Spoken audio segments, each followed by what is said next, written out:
안녕하세요. 임동훈 목사입니다.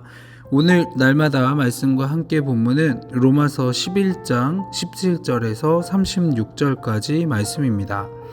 바울은 유대인들에게 신비를 알아야 한다라고 말합니다.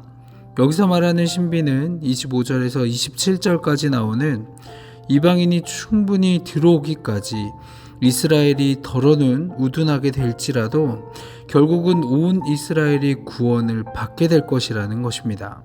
이 말씀이 우리에게 소중한 것은 이방인의 충만한 수에 우리들도 포함이 되었다라는 것이죠.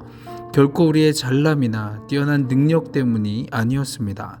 하나님의 그 놀라운 신비로 우리가 구원받은 백성, 즉 하나님의 자녀가 되었습니다. 이스라엘 백성들은 구약 성경에서 그렇게 많이 예언되신 메시아가 오셨음에도 단지 그를 목수의 아들로 오셨다고 갈릴리 나사렛 출신이라고 배척하며 십자가에 못 박게 했습니다. 또 예수님의 사도가 된 바울이 복음을 전하는 곳마다 방해하며 반대하고 박해했었습니다. 그렇게 보면 이스라엘 백성은 완전히 하나님과 원수된 관계구나라고 볼 수 있었을 겁니다. 그럼에도 바울은 조상으로 말미암아 사랑을 입은 사람들이라며 형제와 같이 여기고 있는 것을 볼 수가 있죠. 그들은 완전히 하나님의 반대편, 하나님과 원수된 관계에 있었지만 그 뿌리가 사랑을 입었기 때문에 지금 비록 가지가 원수된 관계에 있어도 사랑을 입은 관계라고 말하는 겁니다. 그리고 바울이 이렇게 선언을 합니다. 29절에서 하나님의 은사와 부르심에는 후회하심이 없느니라 라고 말씀하십니다. 후회하심이 없다라는 것은 취소할 수 없다, 변경할 수 없다라는 뜻이죠.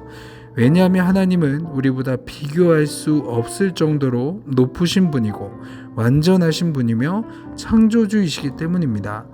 하나님은 이스라엘의 완악함과 우둔함을 결코 모르지 아니하셨고 결국 선을 이루어내실 것을 고백하는 말입니다. 때때로 우리가 보기에는 비합리적이고 지혜롭지 못하게 보이는 일들도 하나님께서 행하시는 것이라면 순종할 수 있어야 합니다. 그 대표적인 사람이 바로 사도 바울이죠. 사울이었던 바울이 주님의 사도가 되어서 기독교를 출발하게 되고 세상을 새롭게 하는 통로가 되게 하실 줄을 그 누가 알았겠습니까? 당시 사람들의 눈에는 누가 봐도 후회할 것처럼 보였을 겁니다. 그렇지만 하나님께서는 후회하심이 없게 하셨습니다. 하나님의 그 은사와 그 부르심에는 결코 후회하심이 없습니다. 우리의 삶이 그렇게 되기 위해서 언제나 하나님을 바라보는 눈과 세상을 바라보는 눈을 함께 가져야 합니다. 그래서 세상 속에 살아가면서도 하나님의 백성으로 살 수 있고 진리의 길을 걸을 수 있기 때문이죠. 그래서 우리가 어떤 존재가 되었든지 또한 우리가 어떤 존재로 살아가야 하는지 이렇게 말씀하고 있죠. 30절에서 32절 말씀에 보면 본래 우리는 하나님을 등진 삶, 하나님이 없는 삶을 살았었는데 이스라엘이 순종하지 아니함으로 우리가 긍휼을 입은 존재가 되었다 라고 이야기를 합니다.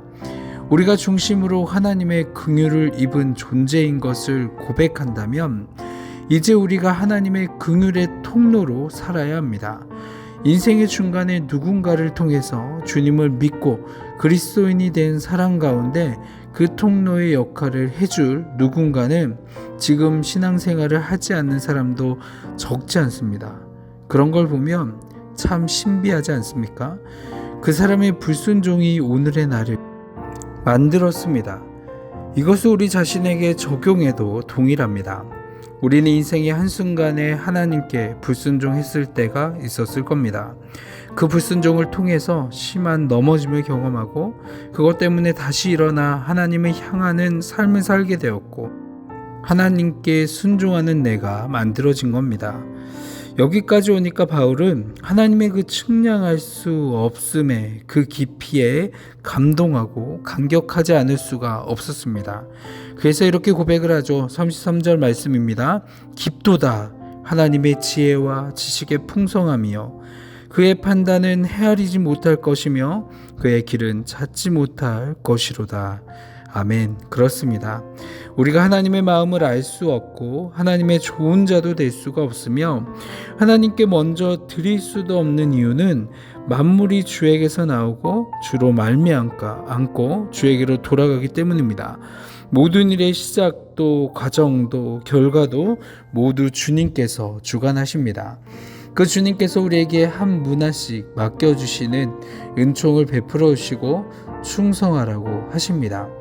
우리가 우리의 삶의 자리에서 중심으로 말씀을 이루어가는 삶을 살게 되면 우리의 힘이시오 부르심에 후회함이 없으신 하나님의 깊이와 풍성함을 맛보게 될 것입니다.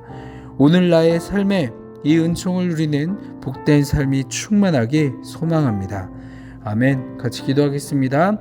하나님의 깊이는 정말 깊고 하나님의 부요하심은 어찌 그리 크시며 그 누가 하나님의 판단을 헤아려 알 수 있고 그 누가 하나님의 길을 찾아낼 수 있겠습니까? 또 누가 주님의 마음을 알았고 누가 주님의 좋은 자가 되었으며 누가 주님께 먼저 드릴 수 있겠습니까? 만물은 주님으로부터 나오고 주님으로 말미암고 주님을 위하여 존재함을 고백합니다. 모든 영광 권세 주님 홀로 영광받아 주시옵소서. 오늘도 하나님의 위대하심을 자랑하고 감사하는 하루를 살게 하여 주옵소서. 감사합니다. 이 모든 기도 사랑이 많으신 예수 그리스도의 이름으로 기도합니다. 아멘.